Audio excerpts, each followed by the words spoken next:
Vēlos pieteikt mūsu arī nākamo runātāju, proti Andi Burkevicu, kurš attiecīgi mums pastāstīs par darba tiesiskajām attiecībām, par darba procesu un vairāk kārt jau šodien fórumā pieminēto mākslīgo intelektu un tā ietekmi uz darba tiesiskajām attiecībām.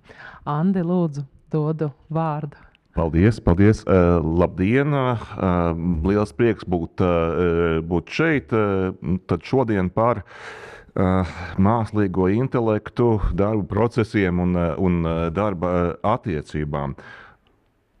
Tātad jautājums, kā sākas viss šāda veida prezentācijas, es arī no tā neizvairīšos. Jautājums, kas tad ir šis mākslīgais intelekts? Ir Eiropas Savienības mākslīgā intelekta akts, par to mazliet vēlāk, bet kas var labāk dot atbildi uz jautājumu, kas ir mākslīgais intelekts, kā vien pats mākslīgais intelekts? Un lūk, tie arī ir atbildi. Tātad intelekts, mākslīgais intelekts, zinātnes, tehnoloģija nozare, kas attīsta sistēmas, programmatūru, kas spēj veikt uzdevumus, kuri parasti prasa cilvēku intelektu. Tātad mācīties, pielāgot, atpazīt modeļus, risināt problēmas, pieņemt lēmumus.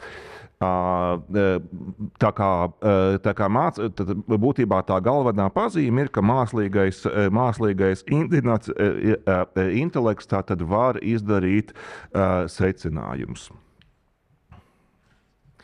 Eiropas Savienība tātad ir pirmā tātad valstu kopiena apvienība pasaulē, kas ir pieņēmusi regulu, tātad mākslīgā intelekta aktu, ar ko tātad regulē šī mākslīgā intelekta dažādu sistēmu izmantošanu. Kāpēc tas ir nepieciešams?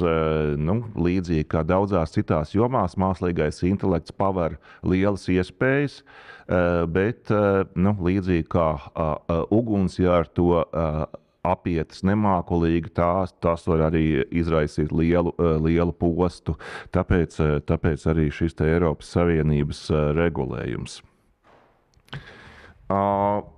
Kur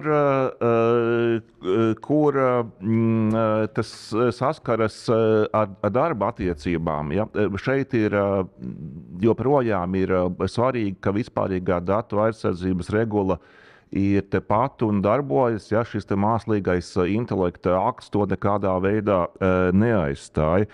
Mākslīgā intelekta akts regulē tātad parastas sistēmas, augsta riska mākslīgā intelekta sistēmas, vispārīga lietojuma modeļus.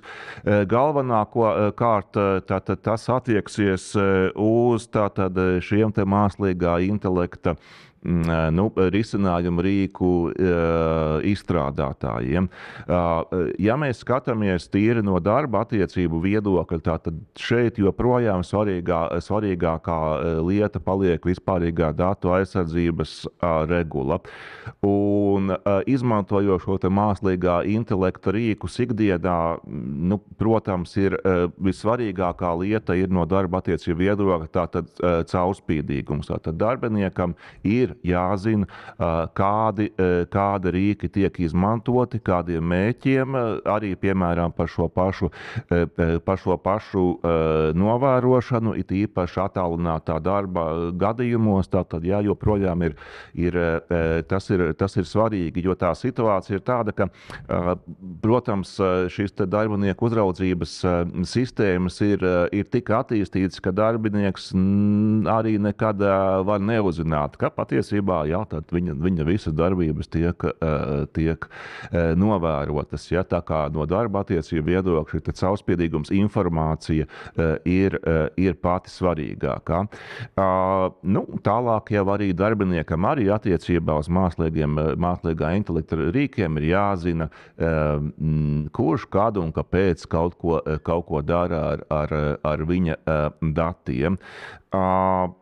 Šeit ir vispārīgās datu aizsardzības regula kontekstā ir uzskats arī praktizējošiem darba tiesību juristiem gan no darba devēja puses, gan no arotbiedrību puses, ka šis teiksim tā, iztrūkums vispārīgā datu aizsardzības regulas noteikumos attiecībā tieši uz darbinieku datu apstrādi ir uzskatāms kā būtisks mīnus.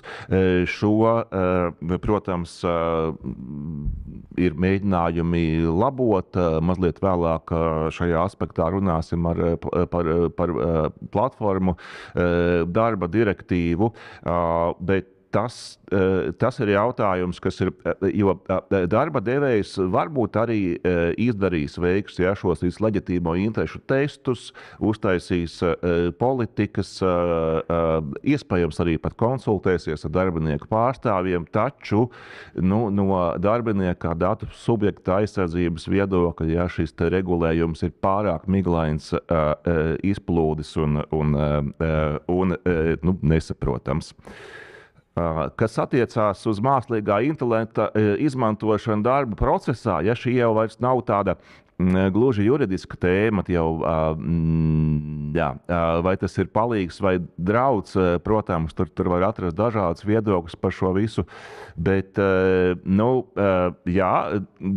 darba vietu skaits gan samazināsies visticamāk, gan darba vietu skaits var palielināties, jo, protams, kur nepieciešams izmantot dažādas mākslīgā intelekta rīkus un kurš to māk darīt vislabāk, tātad, ja šādas darba vietas būs vairāk. Interesanti ir, ka dažas prognozes saka, ka mākslīgais intelekts visvairāk apdraud tādu profesiju kā programmētāji, IT speciālisti, ka to varētu bezmaz vai visvieglāk aizstāt ar dažādiem rīkiem. Vismazāk tā tad, medicīna, tad tur tomēr tas cilvēka faktors ir svarīgs, lai gan arī ir viedokļi, ka, piemēram, lai nolasītu un interpretētu dažādas izmeklējumu rezultātus, arī medicīnā varbūt drošāk ir paļauties mākslīgā intelekta rīkai nekā cilvēku, bet tas ir tāds atvērts jautājums. Tātad, kur tad mākslīgais intelekts tiek izmantots? Ja personāla atlasē, cita personāla atsijāšanas procesi, tātad vai darbinieku paaugstināt vai nē. Protams, šos datus, no šī datu apjoma, tātad šī mašīna, ja mākslīgais intelekts pieņem lēmumu, it kā bezpersoniski, ko vieni uzskata kā plusu, tātad mēs izslēdzam diskrimināciju, citi atkal uzskata, ka tieši šī lēmuma pieņemšana balstoties uz tā, ko tātad mākslīgais intelekts ir iemācījies, tātad mākslīgais intelekts mācās no tā, ko cilvēks viņam iedod un pēc tam izdara secinājumus. Ja šī sākuma premisa ir nepareiza, tad arī šis mākslīgais intelekts personāla atlasē un citos personāla procesos var novest pie problēmām. Tīri jau juridiskāks aspekts, tātad, ja darbinieks darbā izmanto mākslīgā intelekta rīku, tad ir jautājums, vai tad darbinieks pats strādā, vai tomēr tas ir kāds cits, jo darba attiecības ir personiskas, un kas tas rezultāts tāds ir. Es arī, protams, spēlējoties šīs dienas prezentācijai, arī uzdevu jautājumu mākslīgajam intelektam, par ko tad man te stāstīt. Un kaut ko esmu izmantojis arī, Ne visu, protams. Jautājums arī par kļūdām darba procesā. Tātad ir mākslīgais intelekts, ir ģenerējis kādu rezultātu, tad kurš par to atbildēs? Darbinieks, darba devējs, tātad, visticamāk, ka cilvēks. Tātad mašīna pati atbildību nenesīs. Autortiesības vēl ļoti liela tēma, tik liela un varena, ka es pat tai vispār nepieskāršos. Personas personas datu aizsardzība, protams, kur šie visi dati aizceļo un kāpēc, tā tad arī mākslīgā intelekta izmantošanas procesā tas viss ir svarīgi. Tātad darba tiesību riski izmantojot mākslīgo intelektu. Jā. Tātad personāla atlasē, tātad, ja šīs te uzstādījums mākslīgam intelektam veikt parametrus ir bijis diskriminējošs tieši vai netieši, tad arī šāds te rezultāts varētu būt, ka piemēram, nevilšus darba devējs nonāk pie tā, ka vai tur ir, teiksim, pie viņa strādā tikai baltas ādas krāsas vīrieši ar 30 un 50 gadiem vai cita grupa, ja tas ir uzmanīgi. Darba rezultātu novērtēšana arī, protams, jā, šeit tas ir ērti, bet arī jābūt šim te cilvēcīgajam faktoram, kas to visu vienmēr pārbauda. Jā, šeit svarīgākā lieta, ka darbiniekam vienmēr izmantojot mākslīgā intelekta rīkus, ja ir notikusi saskarsme tajā procesā, viņš vienmēr var un viņam ir tiesības prasīt darba devējam, ja šo te lēmumu pārvērtēt. Bet savādāk, tāpat kā visur, riski ir šīs te klausoties pagājušās nedēļas beigās bija tāds portāla Politico datu aizsardzības un Eiropas Savienības arī pārstāvju debati. Eiropas komisijas darba attiecību ģenerāla direktorāta pārstāve teica, ka ar ko tas viss beigsies darba attiecību izmantošanas procesā, tātad kuras darba vietas pazudīs, kuras radīsies un kā un cik ātri notiks, tad Eiropas komisijai tāda īpaša skaidrība nav. Tātad tas viss notiek procesā, tātad prognozēt mēs to nevaram. Attiecībā uz mākslīgā intelekta izmantošanu, tātad darbinieku novērošanas aspektā, tas ir vēl ļoti būtisks, un šeit es mazliet atgriezīšos pie iepriekšējo runātāju skartās tēmas par šīm tiesībām atslēgties, ka darba laiks un atpūtas laiks, tur tas nodalījums nav gluži melnbalts, un, piemēram, it kā nevainīga darba devēja atsūtīta WhatsApp ziņa piekdienas pēcpusdienā ar apmēram šādu tekstu. Te mums būs svarīgs klients, bet tad jau pirmdien parunāsim.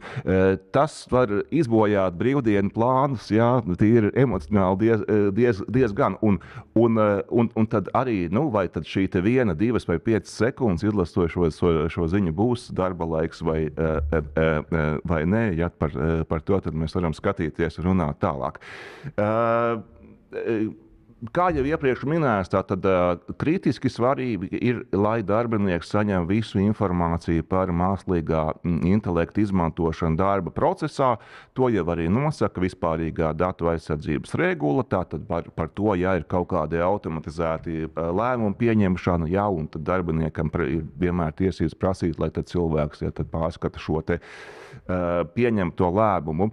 Par platformu darba direktīvu es pieskaršos tikai tik daudz, cik tā runā par arī mākslīgā intelekta un personas datu izmantošanu šajā procesā, tātad apzinoties, ka acīm redzot, tad ar vispārīgo datu aizsardzības regulu ir par maz, ja šajā platformu darba direktīvā ir diezgan skaidri noteikti, tātad, ja šie arī pamat principi, tātad, kas ir jāņem vērā, tātad, izmantojot algoritmus, piemēram, piešķirot darba uzdevumus platformu darba gadījumā, Tā tad arī ir noteikts, ka vienmēr ir jābūt cilvēka uzraudzībai pār šo pieņemto lēmumu. Protams, ir kategorijas ar datiem, ko apstrādāt būs aizliegts pilnībā. Tātad gan par personas emocionālo un psiholoģisko stāvokli, protams, par sarunām ar darbinieku pārstāvjiem. Un tā tad aizliegts, ja, teicam, ģenerēt tādus uzvedības modeļus, kas varētu darba devējam ļaut prognozēt, piemēram, vai šis darbinieks varētu iestāties arobiedrībā, vai viņš būs tāds, kurš nestāsies. Ja šeit, un šie principi būtībā būtu attiecinājumi ne tikai uz platformu darbu, būtībā uz jebkurām darba attiecībām. Un vēlreiz tad noslēgumā es vēlos uzsvērt šo te caurspīdīguma un informācijas kritisko lomu arī mākslīgā intelekta izmantošanā darba attiecībās, jā, tātad, lai darbinieki varētu aizstāvēt savas intereses, viņiem, protams, par to ir jāzina. Ja? Un, protams, ja ir darbinieku pārstāvi vai arotbiedrība, tad, protams, arī šie darbinieku pārstāvi uzņem uz šo te lomu, runā ar darba devēju, analizē, kas kur, kāpēc tiek izmantots, jā, un šis te process būs nemitīgs dialogs. Paldies, tas tad man šodien arī būtu viss. Andi, liels paldies! Tēma tiešām ļoti aktuāla. Redzam, ka mākslīgo intelektu praksē izmanto arvien vairāk un vairāk tehnoloģijas attīstās. Saki, vai tev būtu kāds ieteikums darba devējiem, darbiniekiem, ieviešot praksē mākslīgo intelektu, tā risinājums, un varbūt ir kaut kas, ko pat būtu vērts atrunāt darba koplīgumos? Jā, paldies par jautājumu.